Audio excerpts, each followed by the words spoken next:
सुन लो, हर वो बिजनेस, हर वो सर्विस, हर वो नौकरी इस्लाम की नजर में और शरीयत में हराम है जो आपको आपके नमाज के वक्त में आपको नमाज पढ़ने से रोकती है। इस्लाम की नज़र में वो नौकरी हराम है, इस्लाम की दृष्टि में वो सर्विस हराम है, शरीयत की रोशनी में वो गवर्नमेंट की जॉब ही क्यों ना हो वो भी हराम है। अगर कोई सरकारी सर्विस या प्राइवेट जॉब अगर आपको आपके अव्वल वक्त में या आपको नमाज के औकात में आपको नमाज पढ़ने की इजाज़त नहीं दी जा रही है तो आपके लिए वो सर्विस हराम है, वो नौकरी हराम है, वो कारोबार हराम है जो आपको नमाज के वक्त में नमाज पढ़ने से रोक रहा है। वो कमाई भी हराम है और वो बिजनेस भी हराम है। अब मत पूछना मौलाना साहब फला जगह नौकरी करना जायज़ है कि नाजायज़, इस जुमले में सब आ गया है। हर वो बिजनेस, हर वो सर्विस, हर वो जॉब हराम है अजान के वक्त, नमाज के वक्त, जिससे आपको नमाज पढ़ने से रोका जा रहा हो या आप जिसकी वजह से नमाज नहीं पढ़ पा रहे हो, हराम है। दुकान पर ज्यादा कस्टमर आए, भीड़ लगी है, लेकिन अजान की आवाज आ रही है तो आपको कस्टमर को छोड़ना पड़ेगा और नमाज के लिए जाना पड़ेगा, क्योंकि अकीमुस्सला कहा गया है। ये नहीं कहा गया नमाज पढ़ लो, नमाज कायम करो कहा। नमाज कायम करने का मतलब यह कि उसको वक्त पे पढ़ो, उसके उसूल पर पढ़ो, उसके ज़ाब्तों पर पढ़ो, नबी के तरीके पर पढ़ो और नबी ने जो वक्त बताया उस वक्त पर पढ़ो। बाद में तो पढ़ ही लोगे, शाम को इकट्ठी भी पढ़ लोगे। नमाज पढ़ने का हुक्म नहीं दिया अल्लाह ने, नमाज को कायम करने का हुक्म दिया है। और नमाज का कायम करना यह है कि जैसी अजान हुई बंद करो दुकान और जाओ नमाज पढ़ने के लिए, चाहे 20 कस्टमर ही तुम्हारी दुकान पर क्यों ना हो। यह है नमाज का कायम करना। साहब बहुत बड़ा नुकसान हो जाएगा। फिर तो आपने कारोबार को बड़ा समझ लिया, फिर तो आपने दुकान को बड़ा समझ लिया, फिर आपने अल्लाह को बड़ा कहां समझा, फिर आपने अल्लाह को बड़ा नहीं माना। अब समझ में आ रहा है अजान क्यों दिलवाई जा रही है, नमाज के लिए अजान। अभी अभी अभी नहीं कहा गया नमाज पढ़ने आओ, अभी ये कहा गया नमाज पढ़ने बाद में आना। पहले ये फैसला करो कि तुम अल्लाह को सबसे बड़ा मानते भी हो या नहीं मानते हो। अजान के वक्त ही पता चल जाता है कि कौन अल्लाह को बड़ा मान रहा है और कौन अल्लाह को बड़ा नहीं मान रहा है।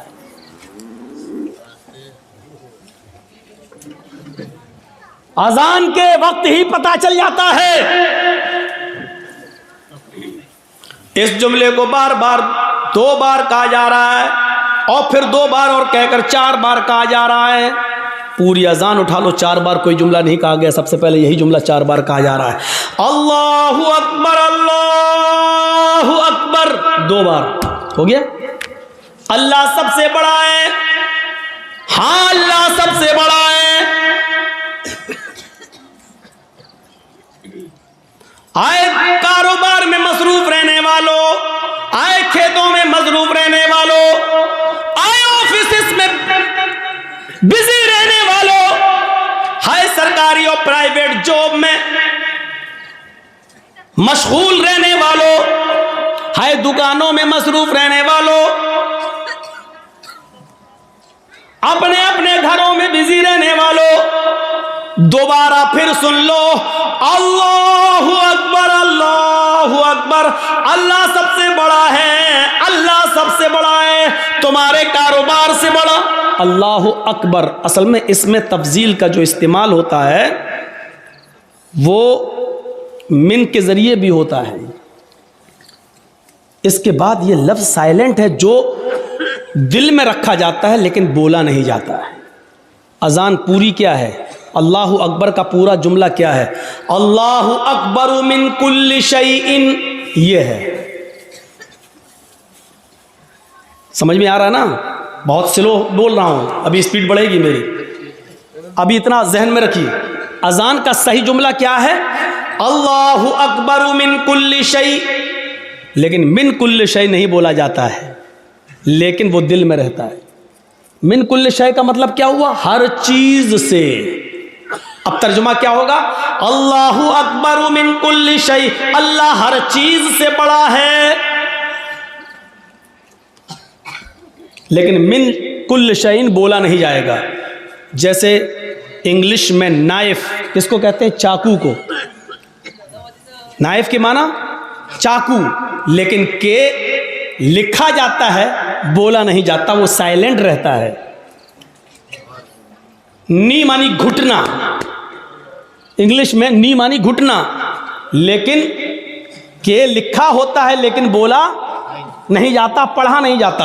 ऐसी अरबी जबान में आजान का पहला जुमला है अल्लाहु अकबर मिन कुल्ल शै। मिन कुल्ल शै न लिखा जाएगा न बोला जाएगा, लेकिन दिल में माना जाएगा कि अल्लाह सबसे बड़ा है। अल्लाहु अकबर, अल्लाहु अकबर, अल्लाह सबसे बड़ा है, अल्लाह सबसे बड़ा है, अल्लाह हर चीज से बड़ा है, अल्लाह हर चीज से बड़ा है। इस जुमले को सुनकर भी अपने घरों में रहने वालों, अपनी दुकानों में बैठने वालों, अपने खेतों में खेती करने वालों, अनाज काटने वालों, फलों में व्यस्त रहने वालों, आम के पेड़ों में मसरूफ रहने वालों, लीची के बाग देखने वालों, बीड़ी सिगरेट बनाने वालों, सुन लो सुन लो सुन लो, दोबारा सुन लो, अल्लाह सबसे बड़ा है, अल्लाह सबसे बड़ा है। अब जिन लोगों ने इस जुमले को सबसे बड़ा, अल्लाह को सबसे बड़ा माना, उन्होंने अपनी दुकान बंद कर दी, अपना मकान बंद कर दिया, अपनी दुकान बंद कर दी, अपना ऑफिस बंद कर दिया, या चले आए किसी को बिठा के कि मैं जा रहा हूँ नमाज पढ़ने, आप बैठो, अब मैं अभी आता हूँ। अब जो लोग चले, इसका मतलब ये है कि वो अल्लाह को सबसे बड़ा मान लिए। पहली चीज़ याद रखना, इन्होंने अल्लाह को बड़ा मान लिया। अजान सुनने के बावजूद जिन लोगों ने अपनी दुकानों में बैठना गवारा कर लिया, खेतों में रहना गवारा कर लिया, सुन लो, उन्होंने अल्लाह को बड़ा नहीं माना। उन्होंने अपने आप को, अपने कारोबार को और अपने बिजनेस को अल्लाह से बड़ा माना है। और ये लोग जंग कर रहे हैं अल्लाह से। अब अल्लाह से जंग कर रहे हैं तो जीतेंगे या हारेंगे, इसका जवाब हमें देने की ज़रूरत नहीं। आप खुद अपने दिल से फ़ैसला कर लो, क्या दुनिया में कोई ताकत ऐसी है जो अल्लाह का मुकाबला कर सके और जो अल्लाह से जीत सके? अब जिन्होंने बड़ा माना वो चले गए, घर छोड़ के वुजू बनाया, चलने लगे मस्जिद में, जाने लगे मस्जिद की तरफ। और इसमें तो कोई शक ही नहीं है, घर से जो लोग वुजू बनाकर मस्जिद की तरफ जाते हैं, बहरहाल सवाब मिलता है। एक ज़ईफ़ रिवायत में तो यहाँ तक आता है कि अगर कोई शख्स घर में वुजू बनाता है और वो घर से वुजू बनाकर मस्जिद में जाता है तो उसको एक हज का सवाब दिया जाता है। तो घर से वुजू बनाने की बहरहाल फजीलत तो है ही। अगरचे हम इस ज़ईफ़ हदीस को अगर न भी माने और ये मान लें, तो कम से कम इतना तो मानो कि घर से वुजू बना के चलना ये बहरहाल बहुत बड़ी सवाब की बात है और बहुत बड़ी नेकी की बात है। अब जो लोग मस्जिद में आ गए, तो अब उनको कहा जा रहा है, जो लोग घरों में हैं उनको नहीं कहा जा रहा है। अब जो लोग अजान के ये पहला जुमला सुनकर घरों में वुजू बनाकर निकल रहे हैं, उनसे अब कहा जा रहा है अशहदु अल्ला इलाहा इल्लल्लाह।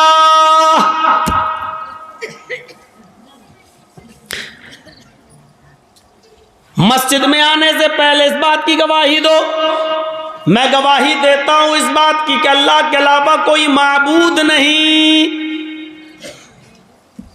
अशहदु अल्ला इलाहा इल्लल्लाह, मैं गवाही देता हूं इस बात की कि अल्लाह के अलावा कोई माबूद नहीं। यानी आप घर से मस्जिद की तरफ जा रहे हो नमाज पढ़ने, तो याद रखो ये नमाज तुम्हारी अल्लाह के लिए है या किसी और के लिए? अल्लाह माबूद है, उसी के लिए नमाज होनी चाहिए। अल्लाह को माबूद मानो, अल्लाह के लिए नमाज पढ़ने जा रहे हो, यानी इबादत किसके लिए? अल्लाह के लिए होनी चाहिए। अब बाप के डर से नमाज पढ़ने बहुत से लोग आते हैं, अब्बा मेरे डांटेंगे नमाज पढ़ लो। मदरसे के बच्चे, अरे नमाज पढ़ लो, अजान हो गई, नहीं तो टीचर मारेगा, वो टीचर के डर से पढ़ रहे हैं। और बहुत से लोग जुमे में सिर्फ इसलिए नमाज पढ़ने आ रहे हैं कि पूरे हफ्ते तो आए नहीं, जुमा भी नहीं पढ़ेंगे तो मोहल्ले वाले समाज के लोग कहेंगे देखो जुमे तक की नमाज नहीं पढ़ रहा है। तो जो लोग इसलिए नमाज पढ़ने आ रहे हैं वो समझ लें कि उनकी इबादत अल्लाह के लिए है ही नहीं। अगर नमाज पढ़ने आना है, मस्जिद में आना है, इबादत के लिए आना है, नमाज के लिए, तो अशहदु अल्ला इलाहा इल्लल्लाह, इस बात की गवाही दो, मैं गवाही देता हूं अल्लाह के अलावा कोई माबूद नहीं है। अगर अल्लाह के लिए इबादत करने जा रहे हो तब तो ठीक है, और अगर ये इबादत अल्लाह के लिए करने नहीं जा रहे हो तो अपने घरों में रहो। अगर मोहल्ले वालों के डर से जा रहे हो तो मत जाओ, अगर उस्ताद के डर से नमाज पढ़ रहे हो तो मत पढ़ो, अगर बाप के डर से नमाज पढ़ रहे हो तो मत पढ़ो, अगर मोहल्ले और समाज के डर से नमाज पढ़ रहे हो तो मत पढ़ो। और अगर जा रहे हो तो अल्लाह को सबसे बड़ा मानकर जाओ, और इबादत भी अल्लाह के लिए करने जाओ, किसी गैर का उसमें नाम नहीं होना चाहिए, किसी गैर का उनसुर नहीं होना चाहिए। अब अगर तुम अल्लाह के लिए इबादत भी करने जा रहे हो और तुमने दिल में ठान लिया कि इबादत हम अल्लाह ही की करेंगे, किसी और की नहीं, तो अब उन लोगों से कहा जा रहा है अशहदु अन्ना मुहम्मदुर रसूलुल्लाह, कहो मैं गवाही देता हूं इस बात की कि मोहम्मद सल्लल्लाहु अलैहि वसल्लम अल्लाह के रसूल हैं। यानी नमाज नबी के तरीके पर पढ़ना पड़ेगी, अपने मनमानी तरीके पर नमाज नहीं पढ़नी पड़ी नहीं। अगर मनमाने तरीके पर नमाज पढ़ना है तो मत आओ, अब अल्लाह की इबादत करने जा रहे हो तो रसूल के तरीके पर नमाज पढ़ना पड़ेगी। जोहर में कितनी नमाज? जितनी नबी ने बताई। असर में कितनी? जितनी नबी ने बताई। मगरिब में कितनी? जितनी नबी ने बताई। तरावी कितनी पढ़ें? 20 या 8? न तेरी 8 न मेरी 20, जितनी जनाबे मोहम्मद और रसूलुल्लाह सल्लल्लाहु अलैहि वसल्लम ने बताई। मेरे भाइयों, ये नमाज पढ़ने जा तो रहे हो, लेकिन ये अकीदा दिल में रखो कि हम रसूलुल्लाह के तरीके पर नमाज पढ़ेंगे। नमाज से पहले वुजू, वुजू से पहले पाकी, आप खुद पाक हो पहले, और फिर छोटी नापाकी क्या है? वुजू। वुजू बनाकर छोटी नापाकी को दूर कर दो, उसके बाद जाइए आप नमाज पढ़ने के लिए। और ये इबादत कैसे करेंगे?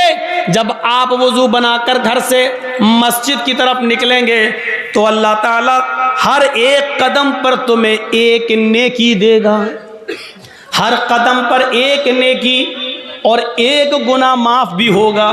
जैसे एक कदम बढ़ाया एक नेकी मिली और एक गुनाह माफ, दूसरा कदम बढ़ाया एक नेकी मिली और एक गुनाह माफ, तीसरा कदम बढ़ाया एक नेकी मिली और फिर एक गुनाह माफ, चौथा कदम बढ़ाया एक नेकी मिली और एक गुनाह माफ। हजरत ज़ैद इब्ने साबित रजी अल्लाह ताला अन्हु जब मस्जिद से घर की तरफ, जब घर से मस्जिद की तरफ नमाज पढ़ने जाते थे, उनका घर मस्जिद के करीब था, लेकिन फिर भी वो छोटे छोटे कदम रखते थे। लोगों ने पूछा इतने नज़दीक मस्जिद है और तुम जल्दी नहीं आते हो, छोटे छोटे कदम रखते हो? तो उन्होंने यही हदीस पढ़ के सुनाई थी कि अल्लाह के नबी ने फरमाया तुम में से जब कोई शख्स मस्जिद में नमाज के लिए जाता है तो उसके हर एक कदम पर एक नेकी मिलती है और एक गुनाह माफ हो जाता है। मैं इसलिए छोटे छोटे कदम रखता हूं ताकि मेरे कदम की गिनती ज्यादा हो जाए, मुझे नेकियां ज्यादा मिल जाएं और मेरे गुनाह ज्यादा से ज्यादा मिट जाएं। तो मेरे प्यारे साथियों, ये आपको तभी मिलेगा जब आप घर से वुजू बनाएंगे, और वुजू बनाने के बाद जब घर से निकलेंगे तो हालत वुजू का सवाब, और वुजू में नमाज के लिए जो कदम उठेंगे ये बावुजू होकर जब उठेंगे तो उस पर और ज्यादा सवाब।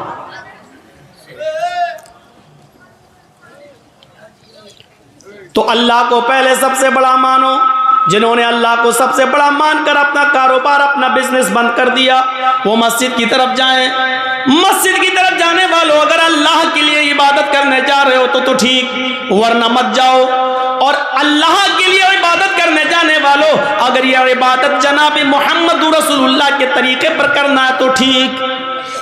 अब ये 3 चीजें बताने के बाद अब कहा जा रहा है, सुनो, ये 3 चीजें, अल्लाह को सबसे बड़ा मान लिया और इबादत अल्लाह के लिए करने जा रहे हैं, और यह इबादत नबी के तरीके पर करने का इरादा है, नबी के तरीके पर, नबी ने जैसे बताया है।